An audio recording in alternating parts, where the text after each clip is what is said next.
Let's preview the Washington Nationals for 2026 up next on Fantasy Baseball Today.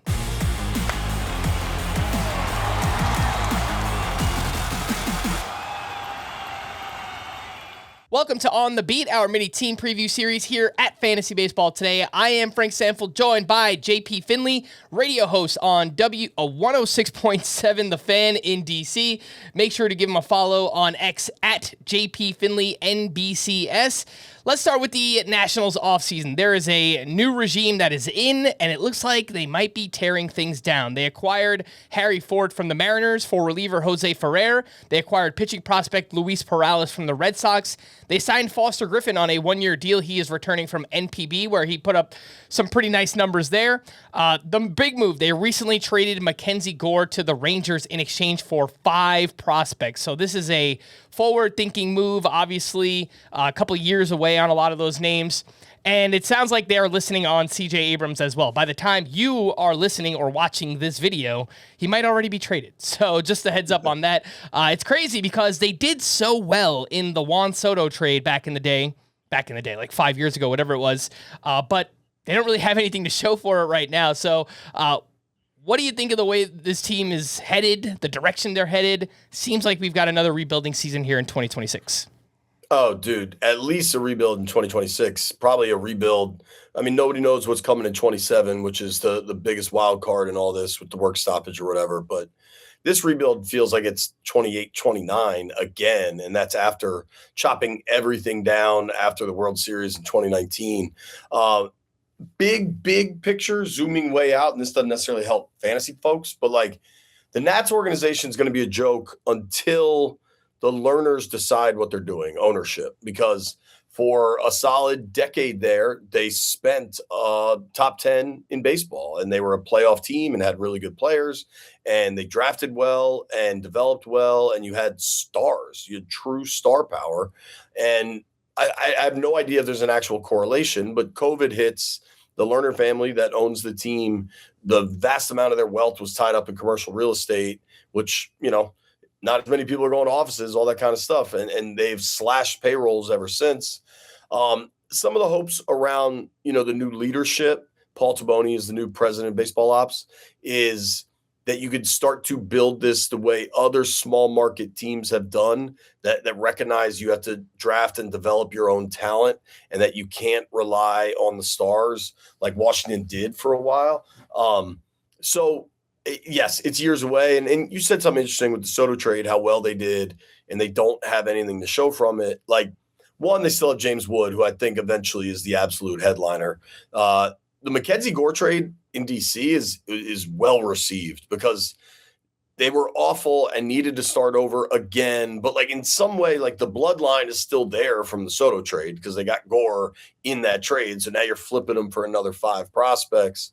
But it's a tough time to be a Nats fan. There's some level of excitement because the organization said they were going to commit to Boney, that they would spend more in kind of like the R&D analytics side of things, which they weren't really doing a great job of their scouting. They weren't committed to spending money on that side or on the player payroll side. So if they up their R&D and developmental side spending, maybe that pays off. I don't know. I'm fairly cynical about anything. So the Lerners tried to sell the team a couple of years ago, and then they're notoriously stubborn. Nobody would match their price, so they pulled the team off the market. I'm fascinated. They finally got through their television deal, incredibly unfair television deal with the Orioles.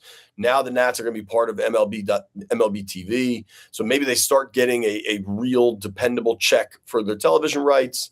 Then in 27, if you get some labor certainty, some financial certainty, maybe the Lerner family then is like, all right, we can get back in the game here. Or they realize like, okay, this everything is stabilized. Now we can sell them for top dollar, and then they sell them. But kind of until we get through the other side of that, it's hard to know what to make of the situation.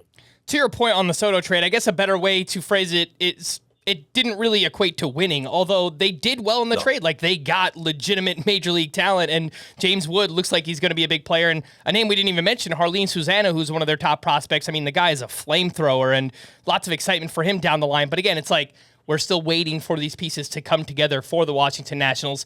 Let's talk about Well, and that's Go ahead. with the Gore trade, they're just moving the goalpost further back too. You know what I Right. mean? It's like, all right, the rebuild was supposed to kind of come to fruition, and now bang, it's pushed back another 3-4 years.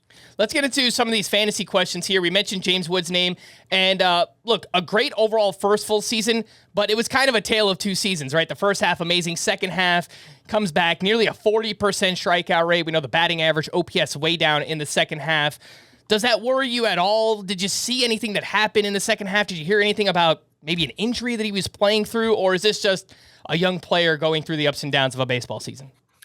I think it's the latter, man. I think from the folks that are really locked in to the team and kind of who James is, he's a super even keel young man. And I think it's just a really young guy, a young player dealing with finding like a ton of success early. And then it kind of slowed down a bit there.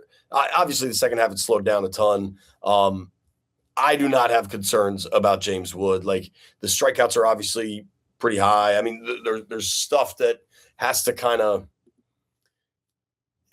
change. But the other thing that we've been told anyway, and I'm in a wait and see mode with the Nats, but like the plan with the new leadership is to be way more like developmental and teaching.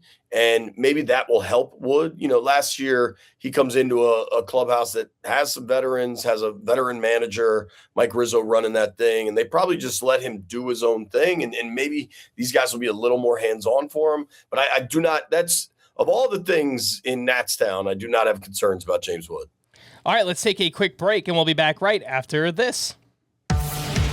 When you need your sports news all the time, we've got breaking news to bring to you. CBS Sports HQ gives you a snapshot of all the sports that matter to you. When you need your sports in a snap, find it on CBS Sports HQ, streaming free anywhere you are. Welcome back in Fantasy Baseball. Today we're here previewing the Washington Nationals with JP Finlay. I've got one more big fantasy question here, and we're always trying to figure out who is the closer for each respective team. We need saves for fantasy baseball. Not that the Nationals are going to win all that many games, but when they do, it might be close games. So we could get some saves here. Do you have an inkling, an idea at all of who might lead this Nationals team in saves? Yeah, I mean, at this point, especially before we even get to spring training, I like Clayton Beeter just because the stuff is there. He throws gas, and I think he'll get an opportunity. And I think the new staff and leadership would love to like kind of develop a guy they think could be the long term. And the way he throws heat, I think is perfectly set up for that closer role. Not a ton of pitches. The slider's pretty good. The walk rate is problematic, but there's, talk if maybe they can introduce a third pitch that he can rely on a little bit when he gets jammed up, or, you know what I mean? Just maybe you can tinker with mechanics this spring, whatever you can do. But I would say Beeter has the best chance at that job and the best chance of succeeding at that job just because of the stuff. Yeah, you mentioned he throws heat, averaged 96.5 miles per hour on the fastball last season. The slider is disgusting, a 49% whiff rate last season, 183 xwOBA. I mean, that is a legit plus pitch. Yeah. Fastball got hit hard, so he's got maybe some sequencing there or, just a third pitch like you mentioned, but that slider is a real pitch for him there. Let's get into a sleeper here for the Nationals. Who do you have? I like Daylen Lile.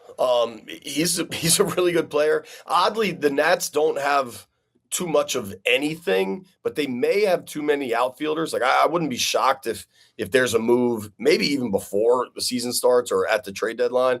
But Lyle's a young guy with real speed. He was a high draft pick that folks are excited about when they get down to Palm Beach and kind of see what he brings. You got to figure out where he plays, but Lyle's a guy that a lot of people are talking about. Yeah, interestingly enough, put up some power, speed, hit for batting average. I know lots of extra base hits, doubles, triples last season. So, look, sometimes even on bad teams, like, we might look at them and say, oh, whatever, there's not much fantasy value there. But those guys go later in drafts as a result of it, right? Like everyone's just kind of sleeping on a lot of those players. So I think Daylen Lile is a perfect example there. What about a breakout? What's somebody you could see taking the next step here for the Nationals? Yeah, man, when they traded for the Seattle catcher, Harry Ford, there was real excitement about him. And I think the only reason Ford's not getting on the field for the Mariners is because of Cal Raleigh, right? And I think you got Keibert Ruiz here, and that's like the one dude they spent average money on that is clearly not your everyday option there. So I think there's opportunity and there's talent. So if you want to break out, like that's what I'd be looking for. And, we got to watch what they do in West Palm and how it looks. But I think he's got a real chance right away, and I think he's clearly a talented player. Do you think both of those guys just play a catcher in Harry Ford and Keibert Ruiz? Because I know Harry Ford has, I think, played a little bit of middle infield in the minors, maybe like dabbled in the outfield, DH. I mean, can you see them playing at other positions, or do you think it's just like they're strictly, splitting time at catcher?